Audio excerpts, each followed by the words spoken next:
heart attack. Kapag pala ang tao ay umiidad na dapat gawin ang hand exercise na ito para maging regular ang daloy ng dugo papunta sa puso para makaiwas sa cardiac arrest at heart attack.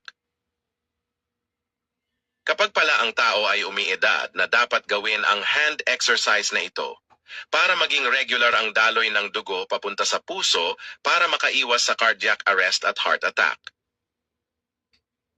Kapag pala ang tao ay umiidad na dapat gawin ang hand exercise na ito para maging regular ang daloy ng dugo papunta sa puso para makaiwas sa cardiac arrest at heart attack.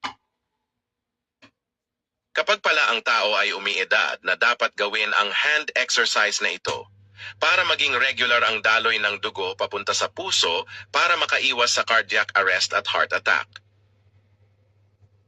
Kapag pala ang tao ay umiidad na dapat gawin ang hand exercise na ito para maging regular ang daloy ng dugo papunta sa puso para makaiwas sa cardiac arrest at heart attack.